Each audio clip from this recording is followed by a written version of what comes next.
Selamat pagi saudara dan mendengarkan Warta Berita edisi Kamis 31 Maret 2022. Sari berita, jelang Hari Raya harga kebutuhan pokok di pasar tradisional Manggarai Barat, Nagekeo dan Ende mengalami kenaikan. Dalam upaya mengurangi angka stunting, Pemkab Sika lakukan kegiatan musrenbang tematik Rembuk Stunting. Bersama saya Rizwan Sumi, inilah berita selengkapnya.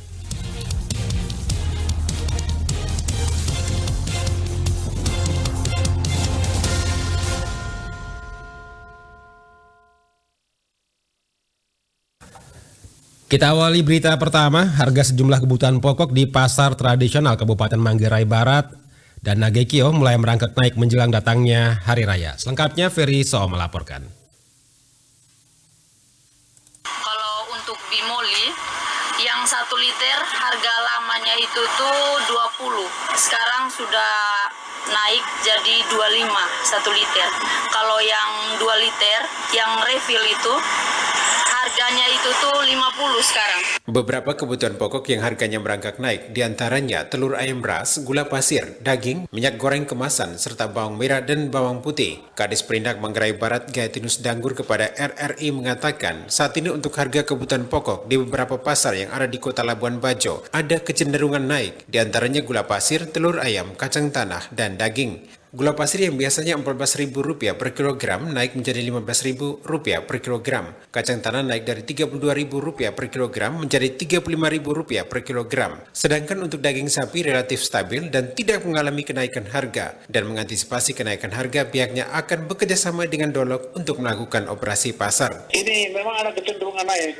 Ada yang memang tetap stabil, ada cenderung naik. Contoh yang tadi sekarang ini, yang tadi barusan kami turun ke pasar di kota ini, itu harga gula pasir katakanlah. Gula pasir itu naik dari 14.000 ke 15.000 per kilo. Kemudian telur juga sudah naik dari 22.000 per papan itu naik menjadi 24.000. Jadi dia naiknya 2.000. Kacang tanah ini lumayan naiknya 3.000. Kalau berapa hari lalu 32.000. Sekarang 35.000 per kilo. Untuk daging sapi ini relatif stabil, itu 130.000 per kilo. Dalam rangka mengantisipasi itu kami nanti akan pemilihan dengan Dolok. Nanti di pertengahan menjelang hari H itu nanti kami akan melakukan satu kegiatan operasi pasar. Untuk pasar tradisional di Kabupaten Nagekeo, beberapa kebutuhan pokok juga terus mengalami kenaikan menjelang Hari Raya. Ibu Juliana, pedagang di Pasar Dangembai, mengatakan untuk harga bawang merah dan bawang putih saat ini mengalami kenaikan. Harga bawang merah yang biasanya Rp20.000 kini naik menjadi Rp30 hingga Rp35.000 per kilogram. Untuk bawang putih yang biasanya Rp30.000 per kilogram saat ini menjadi Rp35 hingga Rp40.000 per kilogram. Naiknya harga bawang ini diakibatkan menjelang Hari Raya dan terbatasnya pasokan bawang dari petani. Bawang putihnya itu kami per karung 420, sekarang sudah 520 harga naik. Per kilonya sekarang sudah 35, kemarin minggu lalu masih 30. Bawang merah yang lalu 25, sekarang sudah 30.000. Nah, sudah dekat Hari Raya dong. Sementara minyak goreng kemasan bukan saja terjadi kelangkaan, tapi harganya terus naik untuk semua merek. Minyak goreng kemasan yang biasanya Rp15.000 hingga Rp20.000 saat ini naik drastis menjadi Rp50.000 per 2 liter. Menurut pedagang di Pasar Danga ini, harga minyak goreng akan terus naik bergantung harga dari distributor. Kenaikan harga sembako juga terjadi pada telur ayam. Sudah hampir sebulan harga telur ayam terus naik. Sebelumnya per papan Rp45.000, saat ini harga menjadi Rp55.000 per papan. Naiknya harga telur ayam diakibatkan stok telur ayam menipis dan menjelang Hari Raya keagamaan. RRI Ende Ferry So melaporkan. Dinas Perindustrian Perdagangan Kabupaten Ende memastikan stok bahan pokok menjelang Ramadan aman dan tidak mengalami kelangkaan. Reporter Si Imam melaporkan. Kepala Dinas Perindustrian dan Perdagangan Disperindak Kabupaten Ende, Muhammad Syahrir, kepada RRI Rabu 30 Maret 2022 mengakui memasuki bulan Ramadan harga kebutuhan pokok di pasaran memang sering mengalami kenaikan, namun hal yang paling penting adalah memastikan ketersediaan sembako dan stabilitas harga dapat terjangkau oleh masyarakat. Dijelaskan meski ada beberapa komoditas mengalami kenaikan harga untuk kebutuhan bahan pokok di Kabupaten Ende menjelang Ramadan, Hari Raya Paskah hingga Lebaran, stoknya ada dan tersedia. Pada masyarakat selaku konsumen untuk keterkaitan dengan menjelang Hari Raya Paskah, menyambut bulan suci Ramadan, menjelang Hari Raya Idul Fitri, untuk ketersediaan stok pangan serta sembako dan juga bahan minyak goreng serta BBM diupayakan dari pemerintah. Kami sudah melakukan rapat terpusat kemarin untuk menyikapi jangan terjadi kekurangan dan alhamdulillah stoknya tersedia.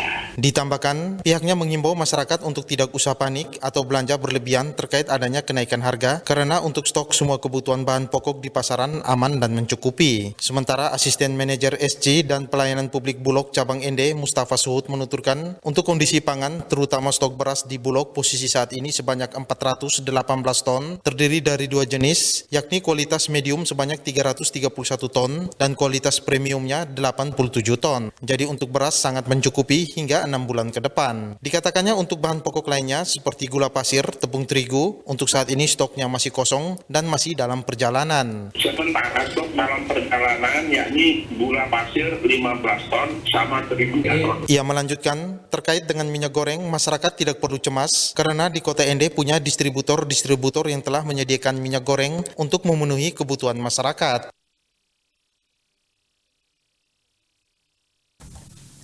Jelang Hari Raya Paskah dan bulan suci Ramadan serta Hari Raya Idul Fitri 1443 Hijriah, Dinas Perindustrian dan Perdagangan Kabupaten Ende pastikan stok 9 bahan kebutuhan pokok masyarakat termasuk stok minyak goreng yang disebutkan langka di pasaran, namun dalam kenyataannya ketersediaan aman untuk masyarakat di Kabupaten Ende. Laporan Rovinus Bula.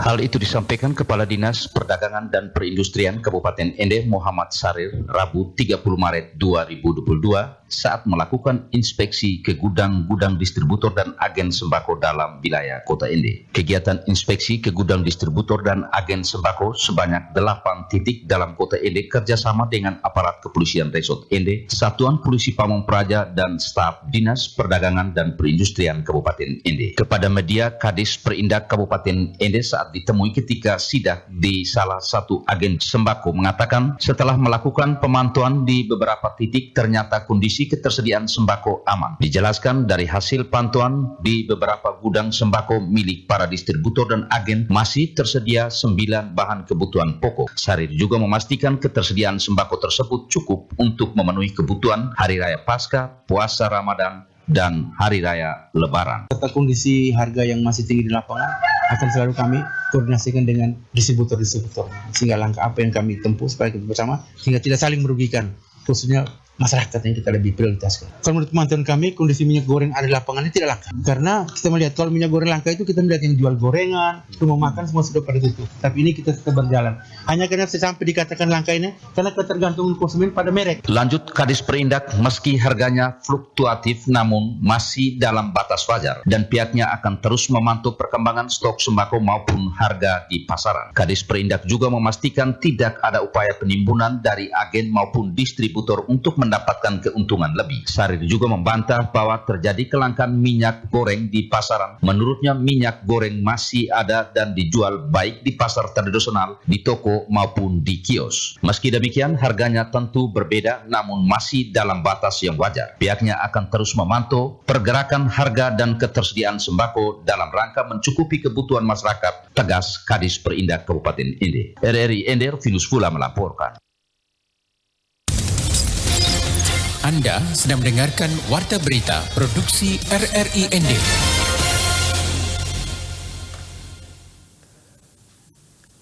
Dalam upaya mengurangi peningkatan angka stunting, beberapa tahun terakhir pemerintah Kabupaten Sika bersama semua stakeholder telah melakukan kegiatan musrenbang tematik rembuk stunting dan aksi konvergensi prevalensi penurunan angka stunting di SCC Senin 28 Maret. Laporan Veranda Garus.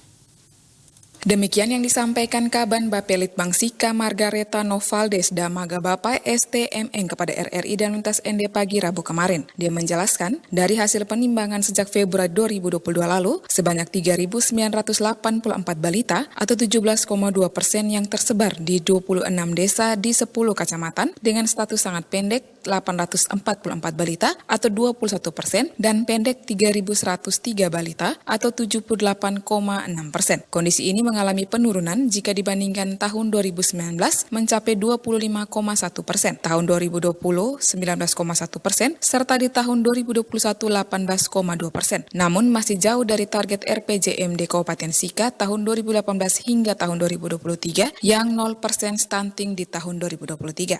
Lanjut Margareta, berdasarkan data dari pihaknya, sebanyak 3.000 lebih balita dengan kategori stunting, 957 balita diantaranya berasal dari latar belakang keluarga yang mampu secara ekonomi, sehingga perlu dilakukan identifikasi penanganannya agar sesuai dengan kondisi yang dialami oleh bayi tersebut.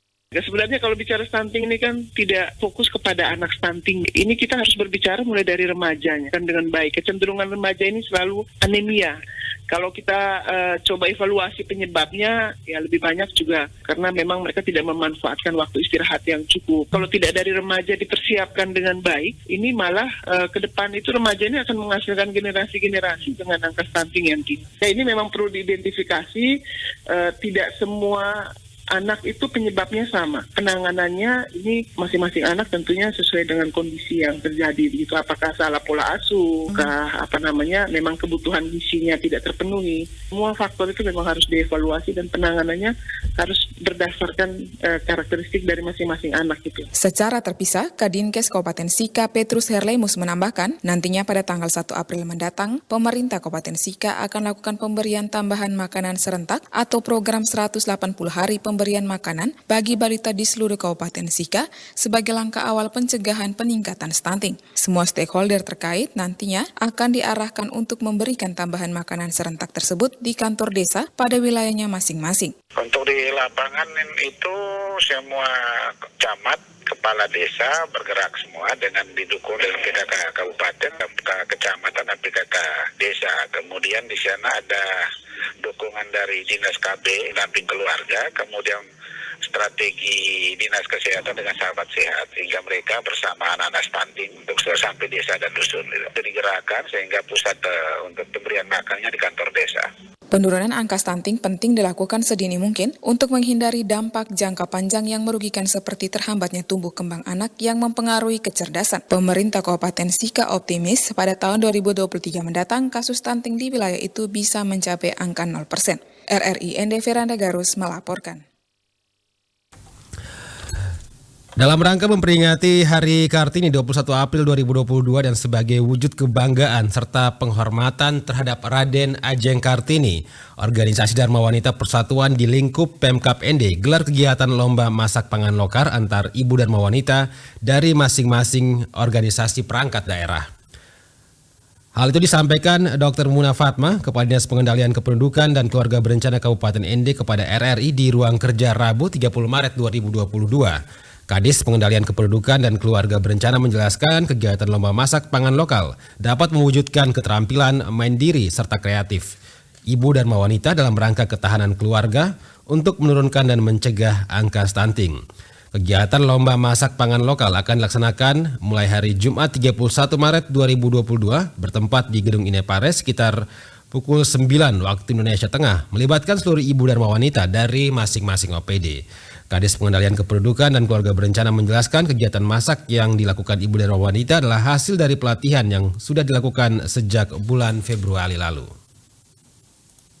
Mereka masak ini adalah hasil dari pelatihan kami lakukan.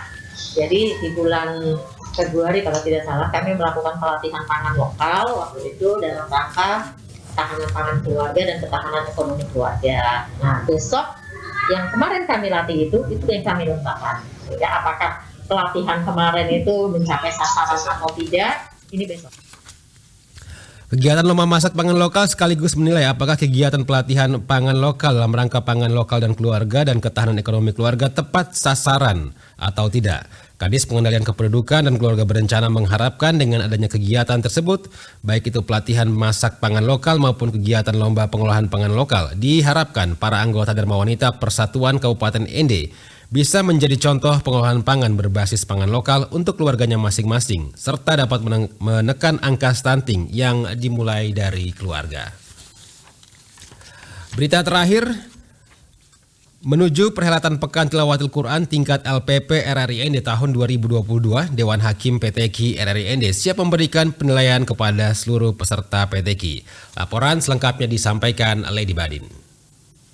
Pekan Tilawatil Quran ke-52 tahun 2022 siap diselenggarakan oleh LPP RRI, termasuk seleksi tingkat daerah yang digelar oleh LPP RRIND. Untuk tahun 2022 ini, Panitia PTQ RRIND telah menetapkan 3 Dewan Hakim, yakni Abdul Aziz, Kairunisa SPD, dan Ahmad Burhan SPD. Kepada RRI kemarin 30 Maret 2022, di sela-sela kegiatan pengambilan sumpah Dewan Hakim secara nasional, Abdul Aziz, salah seorang Dewan Hakim, kemukakan kesiapannya untuk memberikan penilaian terbaik di PTQ tingkat LPP RRIND tahun 2022 ini. Alhamdulillah, sebelumnya mungkin dari pengalaman kita dulu juga sebagai peserta RRI juga PTQ RRI, untuk persiapan sekarang untuk perlombaan Pekan Tilawatil Quran untuk tahun 2022 ini, insya Allah kami sudah siap dan mudah-mudahan mungkin bisa memberikan yang terbaik untuk RRI, bisa hasilkan peserta atau yang mampu bersaing nanti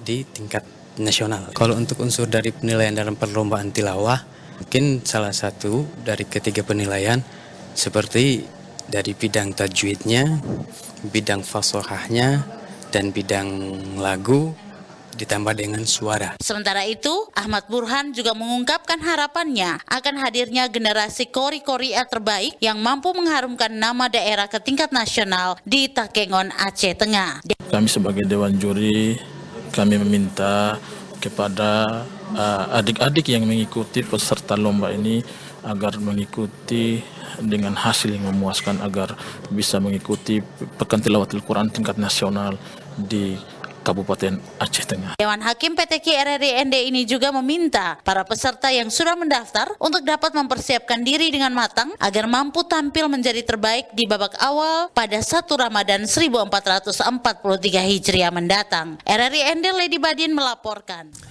Sekian warta berita edisi pagi ini, saya Rizwan Sumbi. Selamat pagi.